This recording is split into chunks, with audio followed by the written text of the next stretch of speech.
Vasari's life of the divine Michelangelo runs to well over 100 pages, 10 times the length of that given to Leonardo. And at its centre is an account of his greatest achievement.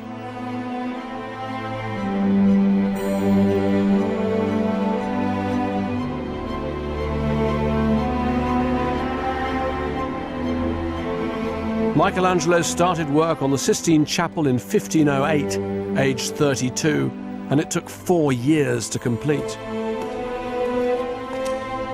This work has been and truly is a beacon of our art, Vasari wrote, sufficient to illuminate a world which, for so many hundreds of years, had remained in the state of darkness.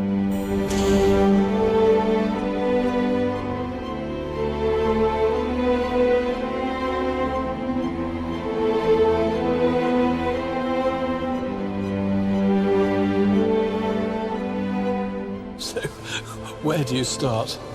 Apart from saying thank you to the Sistine Chapel authorities for letting me in here on my own. Normally this place is heaving. It's like a tube train. You can't think, let alone really look at the pictures. And you have such a strong sense of what an incredible achievement it was. Of course, Michelangelo spent years in here on his own, up there on his scaffolding, painting like that, as he wrote in a poem, with my head bent on my back and my paint falling on my face as if my face was a kind of floor. Now, to begin at the beginning, the different levels of the ceiling, of this wonderful ceiling, imply different degrees of closeness to God. I think the whole thing is a great kind of painted machine, and you need to know how it works. You need to know how it's put together. Now, on the bottom level, Michelangelo has represented the ancestors of Christ. These are those descended from Noah who are in a kind of benighted state of waiting. They are waiting for Christ's arrival.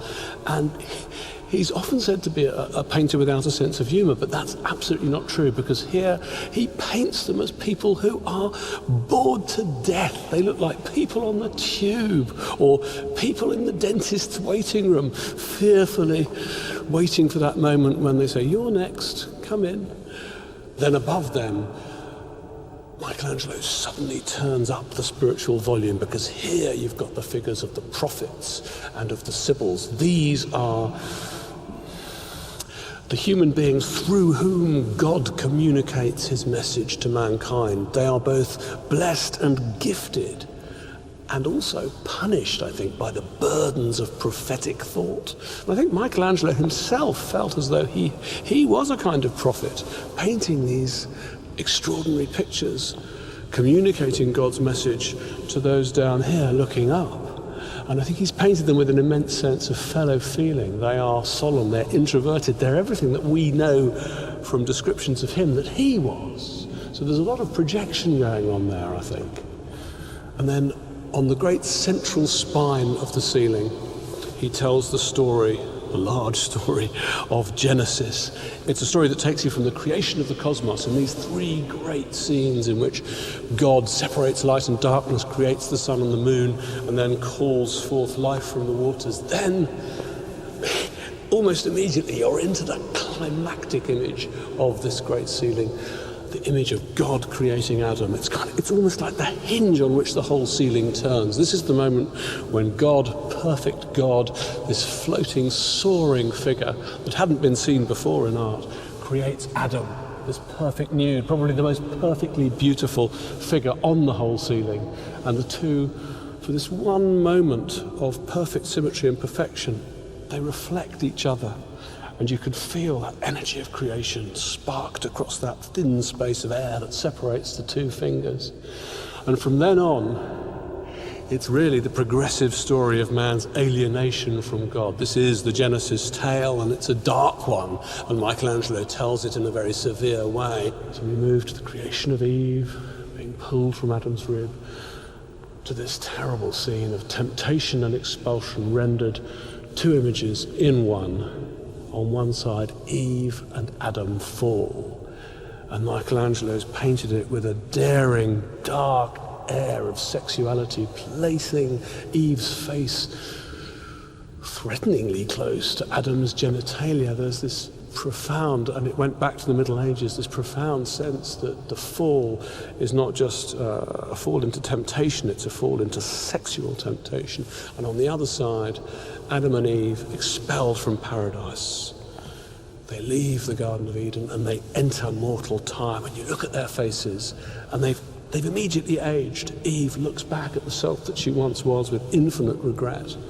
And from there on, particularly if you look at the deluge, it's as if, having entered the world of the fallen world of human existence, merely human existence, everything fragments and explodes. You've got the scene of the deluge where the figures are almost scattered like autumn leaves, and then the final image is this depiction of the drunkenness of Noah, an old man drunk, alone in his tent, discovered by his 3 sons, an image of fallen humanity. What a contrast to that image of God at the other end, separating light from darkness. It's a bleak and severe and ascetic telling of the tale of human history, and it's got a huge, solemn grandeur to it. Michelangelo may have used the occasional assistant to paint the occasional tiny bit of the ceiling, but basically it was all his own work. And when you stand here in this great space and you look up at that vast amount of painted ceiling with its extraordinary multiplicity of compositions and forms and faces and emotions and ideas, it's almost unbelievable that something that amazing could have been created by one human being. So no wonder Giorgio Vasari, in his Life of Michelangelo, says that he wasn't actually a man at all. He was an angel. He was a being sent down by God to show the rest of us artists how it's done.